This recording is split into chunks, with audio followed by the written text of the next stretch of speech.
हमारे हाथ में आज जिस प्रयोग को करना है उसके लिए कुछ वस्तुएं हैं। ये आप देख रहे हैं, 3 मोमबत्ती है, एक बड़ी साइज की है, एक उससे छोटी है और एक सबसे छोटी। और एक चीज मेरे पास है, वो है क्या? ये क्या है?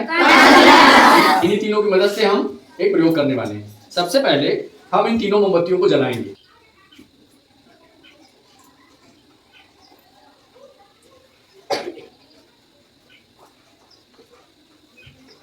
अब हमने तीनों मोमबत्तियों को क्या है? जल गई तीनों मोमबत्तियां? सबको दिख रही है? क्या है? जल गई तीनों मोमबत्तियां? सबको दिख रही है?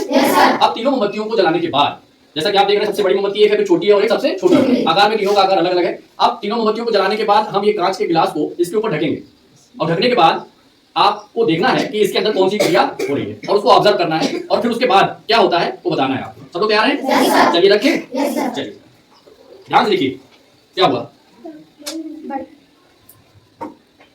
कुछ देखा आपने? क्या देखा? खड़े होकर बताओ।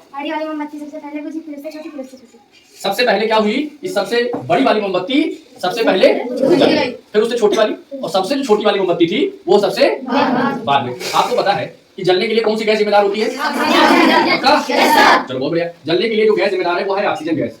ऑक्सीजन गैस के कारण ही कोई वस्तु जलती है। यहाँ पर सवाल ये है कि सबसे बड़ी वाली मोमबत्ती सबसे पहले बुझ गई, जबकि सबसे छोटी वाली मोमबत्ती सबसे देर में बुझ गई। अब सवाल ये है कि जब हमने इस ग्लास से इसको ढका तो अंदर मौजूद ऑक्सीजन तो सबको बराबर मिलनी चाहिए थी। ऐसे में तीनों मोमबत्तियां एक साथ बुझनी चाहिए थी। तीनों मोमबत्तियां एक साथ न बुझ करके अलग अलग समय में बुझ रही हैं, यानी जिसकी लंबाई ज्यादा है वो पहले बुझ गई, जिसकी लंबाई कम है वो देर में बुझती है। ऐसा क्यों? कोई बता सकता है?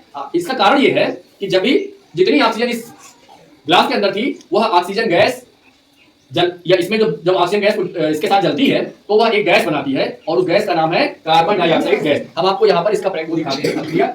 ऑक्सीजन गैस जो होती है वो कार्बन के साथ ऑक्सीजन कंबाइन करती है और बनाती है CO2 गैस। यह CO2 गैस भार के हिसाब से हल्की होती है। यही CO2 गैस जो होती है वो भार के हिसाब से हल्की होती है। ये देखिए उसी का ग्लास बना हुआ है। तो जब भी मोमबत्ती में अंदर अभिक्रिया होगी, ऑक्सीजन के साथ दहन की क्रिया होगी, तो यह कार्बन इस ऑक्सीजन के साथ कंबाइन करेगा और यही ऑक्सीजन गैस जब तक बर्तन में रहेगी तब तक जलने की क्रिया होगी। जब ऑक्सीजन खत्म हो जाएगी तो जलना बंद हो जाएगा।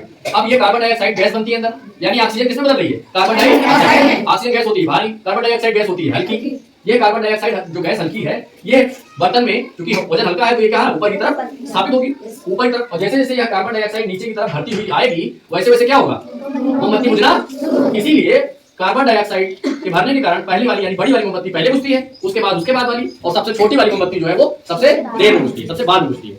आपको एक बात और भी यही से सीखना है कि जब किसी कमरे में या हॉल में या किसी बड़ी बिल्डिंग में आग लगती है तो आपको आग लगने के बाद क्या होता है कि एक सलाह दी जाती है, एडवाइस दी जाती है कि आपको वहां पर स्लीप करके या लेट के निकलना चाहिए। क्योंकि आप अगर खड़े होकर निकलेंगे तो आपको पता है कि जो कमरा है या हॉल है उसके ऊपर की तरफ कौन सी गैस होगी? जैसा बताया मैंने, कार्बन डाइऑक्साइड गैस होगी। और वह कार्बन डाइऑक्साइड गैस आपको क्या करेगी? बेहोश कर सकती है, आपको जो है वो तमाम तरीके की दिक्कत कर सकती है। ठीक, तो इसलिए उस कार्बन डाइऑक्साइड गैस से बचने के लिए और कहीं हम बेहोश ना हो जाए, ऐसी स्थिति मूर्छा की स्थिति से बचने के लिए हमको क्या एडवाइस की जाती है, सलाह दी जाती है कि आप लेट करके फिसल करके आप उस रूम से बाहर निकल जाएंगे। क्योंकि नीचे क्या रहेगी? ऑक्सीजन गैस रहेगी। कार्बन डाइऑक्साइड ऊपर से बढ़ते बढ़ते नीचे पहुंचने लगेगा समय, तो नीचे ऑक्सीजन की पर्याप्त मात्रा रहेगी, आपको सांस लेने में कोई दिक्कत नहीं होने पाएगी और इस तरीके से आप आसानी से बाहर निकल सकते हैं। तो अगर 3 मोमबत्तियां हैं तो सबसे पहले सबसे बड़ी वाली मोमबत्ती बुझेगी, सबसे छोटी वाली सबसे बाद में बुझेगी। और इसका कारण है कार्बन डाइऑक्साइड गैस का ऊपर से भरना। कार्बन डाइऑक्साइड गैस हल्की होती है, ऊपर से भरना शुरू होती है और जैसे जैसे ऑक्सीजन की मात्रा कम होगी कार्बन डाइऑक्साइड बनना शुरू होगी। कार्बन डाइऑक्साइड हल्की होती है और उसके कारण से ऊपर से भरती है और धीरे करके मोमबत्ती बुझना शुरू हो जाती है। सबको समझ में आया?